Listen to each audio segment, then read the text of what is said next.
L'attrape-cœur, chapitre 22. Quand je suis revenue, elle avait sorti la tête de l'oreiller. Comme je m'y attendais, elle était couchée sur le dos, mais quand même elle voulait toujours pas me regarder. J'ai longé le lit, et je me suis à nouveau assis au bord. Elle a tourné de l'autre côté sa petite bouille en colère. Elle me faisait la gueule. Juste comme l'équipe d'escrime de Pensée, quand j'avais laissé les foutus fleurets dans le métro. J'ai demandé « Comment va la chère Hazel Weatherfield? As-tu écrit d'autres histoires sur elle ?» Celle que tu m'as envoyée est dans la valise qui est restée à la gare. C'est très bien. Papa va te tuer. Waouh, quand elle a quelque chose dans la tête, elle a pour de bon quelque chose dans la tête. Non, pas vrai. Le pire qu'il me fera, il m'engueulera. Et puis, il m'enverra dans cette foutue école militaire. C'est le pire qu'il me fera. Et d'abord, je serai même pas ici, je serai parti. Je serai probablement au Colorado, dans ce ranch. Me fais pas rire. Tu sais même pas monter à cheval. Quoi? Tu parles? On vous apprend ça en 2 minutes. Arrête de tripoter ce machin. Elle tiraillait sur le sparadrap de son bras. J'ai demandé qui est-ce qui t'a coupé les cheveux comme ça? Je venais de remarquer qu'elle avait une coupe de cheveux très moche. C'était beaucoup trop court.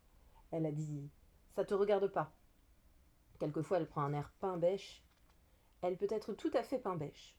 Je suppose que tu as encore loupé dans toutes les matières, elle a dit. Très pain bêche. Quelquefois, elle parle comme une saleté de prof et elle est seulement une petite fille. J'ai dit non, j'ai pas loupé en lettres. Et puis, pour rire, je lui ai pincé le derrière.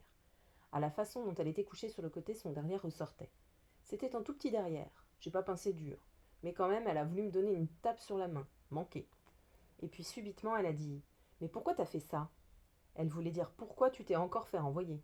Et le ton qu'elle avait, c'était pas gai. J'ai dit oh non, Phoebe, demande pas. J'en ai marre de toujours t'entendre demander la même chose. Il y a 1 million de raisons. C'était un des pires collèges où je suis jamais allée. Plein de frimeurs et des sales types. Dans toute ta vie, t'as jamais vu autant de sales types. Par exemple, si on discutait un coup dans les pioles et que quelqu'un voulait entrer, personne n'aurait laissé entrer un type un peu charlot et boutonneux. Tout le monde lui fermait la porte au nez. Et il y avait cette foutue société secrète et j'étais trop trouillard pour pas m'en mettre. Un gars plutôt rasoir et boutonneux voulait s'en mettre aussi. Robert Ackley, il s'appelait. Il a essayé et il a jamais pu. Juste parce qu'il était rasoir et boutonneux. J'ai même pas envie de parler de ça. C'était une école puante, crois-moi, sur parole. La môme Phoebe, elle bronchait pas. Mais elle écoutait. Je le voyais rien qu'à regarder sa nuque. Lorsqu'on lui dit quelque chose, elle écoute toujours. Et le plus drôle, c'est que la moitié du temps, elle sait de quoi ça retourne, sans rire. J'ai continué à parler de Pensy. J'avais comme une envie d'en parler. J'ai dit même les 2 ou 3 profs sympas, c'était quand même des tarés. Il y avait ce vieux type, monsieur Spencer, sa femme arrêtait pas de nous offrir des tasses de chocolat, et tous les deux, ils étaient vraiment pas désagréables. Mais si tu l'avais vu, lui, quand le père Turner, le directeur, rappliquait en cours d'histoire et s'asseyait au fond de la classe, parce que Turner, il venait tout le temps passer une demi-heure au fond de la classe. Il était supposé venir incognito. Au bout d'un moment, il se renversait sur sa chaise et se mettait à interrompre le père Spencer pour lancer des plaisanteries à la con. Et le père Spencer était là, qui se tuait à sourire et à glousser et tout, comme si ce corneau de Turner était un foutu prince en visite. Dis pas de gros mots.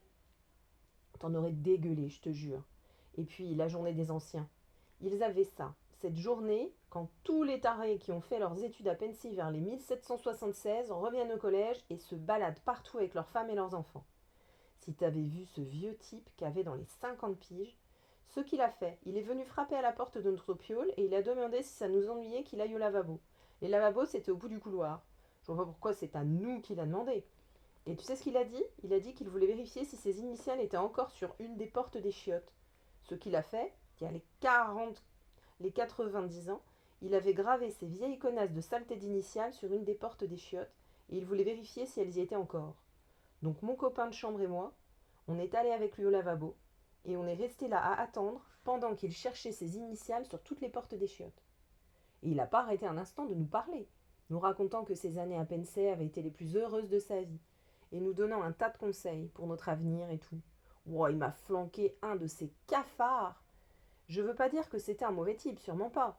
Mais il n'y a pas que les mauvais types qui vous fichent le cafard. Même un bon type peut le faire. Pour ça, il suffit qu'il donne un tas de conseils bidons tout en cherchant ses initiales sur la porte des chiottes. Ça suffit. Je sais pas. Peut-être que ça aurait été moins pénible s'il n'avait pas été essoufflé. Il était tout essoufflé. Il était tout essoufflé rien que d'avoir monté les escaliers, et pendant qu'il en finissait pas de chercher ses initiales, il respirait avec un bruit terrible, et ses narines étaient bizarres et tristes, tandis qu'il continuait à nous dire, à Stradlater et à moi, de bien profiter de Pensy. Mon Dieu, Phoebe, je peux pas t'expliquer. C'est juste que j'aimais rien du tout de ce qui se passait à Pensy. Je peux pas expliquer. La môme Phoebe a dit quelque chose, mais j'ai pas compris. Elle avait le coin de sa bouche contre l'oreiller et j'ai pas compris. J'ai dit quoi? Sors ta bouche de là, je comprends pas quand tu l'ouvres pas bien ta bouche. Tu aimes jamais rien de ce qui se passe. Qu'elle dit ça, j'en ai eu le cafard encore plus. Mais si, dis pas ça. Pourquoi tu dis ça, bon Dieu? Parce que c'est vrai, t'aimes aucune école, t'aimes pas 1 million de choses, t'aimes rien. Mais si, c'est là que tu te trompes. C'est là où tu te trompes totalement, j'ai dit. Pourquoi faut-il que tu dises ça, bon Dieu? Ouah, j'étais tout démoli. Elle a dit, parce que c'est vrai, nomme une seule chose. J'ai dit, une chose, une chose que j'aime. Ok. L'ennui, c'est que je ne pouvais pas me concentrer vraiment. Par moments, c'est dur de se concentrer. J'ai demandé, une chose que j'aime beaucoup, tu veux dire? Mais elle n'a pas répondu. Elle était couchée tout de travers, là-bas, à l'autre bout du lit. Elle était bien à 500 miles. J'ai dit, allons, réponds. Une chose que j'aime beaucoup ou simplement une chose que j'aime? Que t'aimes beaucoup. J'ai dit d'accord. Mais l'ennui, c'est que j'arrivais pas à me concentrer. Tout ce qui me venait à l'idée, c'était ces deux bonnes sœurs qui faisaient la quête avec leurs vieux paniers abîmés.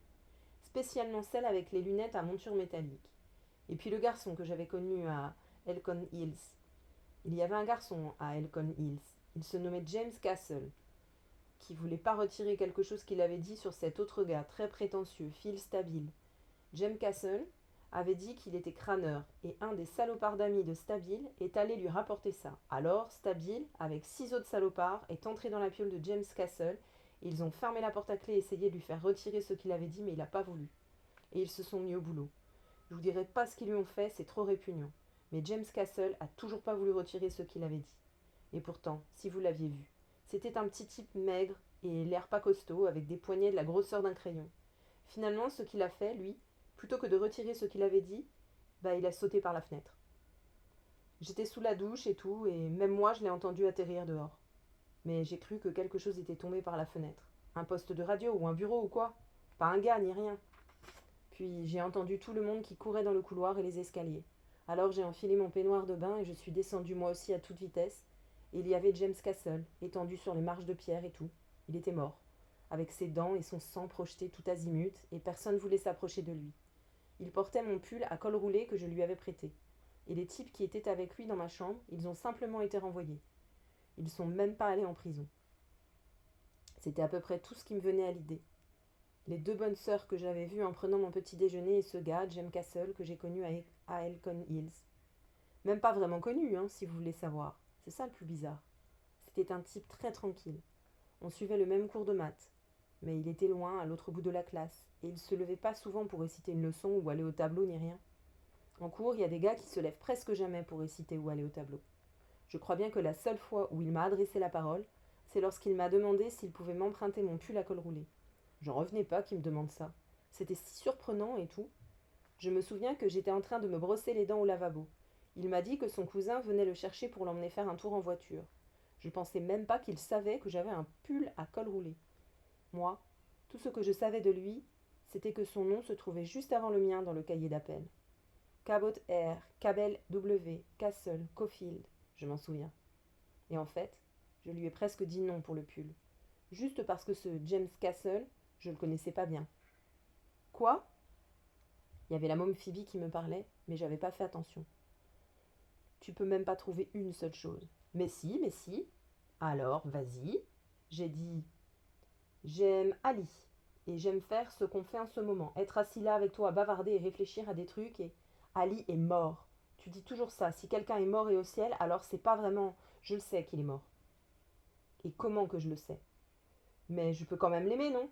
Juste parce que les morts sont morts, on n'arrête pas comme ça de les aimer, bon Dieu. Spécialement quand ils étaient mille fois plus gentils que ceux qu'on connaît et qui sont vivants et tout. La môme Phoebe, elle a rien dit. Quand elle trouve rien à répondre, elle dit rien. Pas un mot. Moi j'ai dit, et puis j'aime maintenant. Je veux dire en ce moment. Être assis près de toi et faire la converse et raconter des... C'est pas vraiment quelque chose. C'est absolument vraiment quelque chose. Pas le moindre doute. Pourquoi ça le serait pas, bordel? Les gens veulent jamais admettre que quelque chose est vraiment quelque chose. Ça commence à me faire chier. Dis pas de gros mots. Bon, d'accord, trouve encore une chose. Ben, ce que tu voudrais être plus tard, par exemple, ingénieur ou conseiller juridique. Je pourrais pas être ingénieur. Je suis pas assez fort en sciences. Alors, conseiller juridique, comme papa. Les juristes sont des gens bien, je suppose. Mais ça me tente pas. Je veux dire, ce seraient des gens très bien s'ils s'occupaient tout le temps de sauver la vie des pauvres types innocents et qu'ils aiment ça. Mais c'est pas ça qu'on fait quand on est juriste. Tout ce qu'on fait, c'est ramasser du flouze et jouer au golf et au bridge et acheter des bagnoles et boire des martinis et être un personnage. D'ailleurs, même s'ils s'occupaient tout le temps de sauver la vie des types innocents et tout, comment on pourrait savoir s'ils le font parce qu'ils veulent vraiment le faire ou parce que ce qu'ils veulent vraiment faire, c'est être un super avocat que tout le monde félicite en lui tapant dans le dos au tribunal quand le jugement est rendu, avec les reporters et tout, comme on voit dans les saletés de films. Comment ils peuvent dire que c'est pas de la frime? Le problème, c'est qu'ils veulent pas. Je suis pas très sûre que Phoebe comprenait de quoi je parlais. Après tout, c'est qu'une petite fille. Mais au moins, elle écoutait. Si au moins quelqu'un écoute, c'est déjà pas mal. Elle a dit: Papa va te tuer. Il va te tuer. Je faisais pas attention. Je pensais à quelque chose. Quelque chose de dingue. J'ai dit: Tu sais ce que je voudrais être? Tu sais ce que je voudrais être si on me laissait choisir, bordel? Quoi? Et dis pas de gros mots. Tu connais la chanson: Si un cœur attrape un cœur qui vient à travers les seigles. Je voudrais. C'est si un corps rencontre un corps qui vient à travers les seigles. C'est un poème de Robert Burns. Je le sais bien que c'est un poème de Robert Burns. Remarquez, elle avait raison. C'est si un corps rencontre un corps qui vient à travers les seigles. Depuis, j'ai vérifié. Là, j'ai dit: Je croyais que c'était si un cœur attrape un cœur. Bon, je me représente tous ces petits mômes qui jouent à je sais pas quoi, dans le champ de seigle et tout, des milliers de petits mômes et personne avec eux. Je veux dire, pas de grandes personnes, rien que moi. Et moi, je suis plantée au bord d'une saleté de falaise. Ce que j'ai à faire, c'est attraper les mômes qui s'approchent trop près du bord. Je veux dire, s'ils courent sans regarder où ils vont. Moi, je rapplique et je les attrape. C'est ce que je ferai toute la journée. Je serai juste l'attrape-cœur et tout. D'accord, c'est dingue, mais c'est vraiment ce que je voudrais être, seulement ça. D'accord, c'est dingue. La môme Phoebe, pendant longtemps, elle a rien dit. Puis quand elle a dit quelque chose, elle a dit: Papa va te tuer.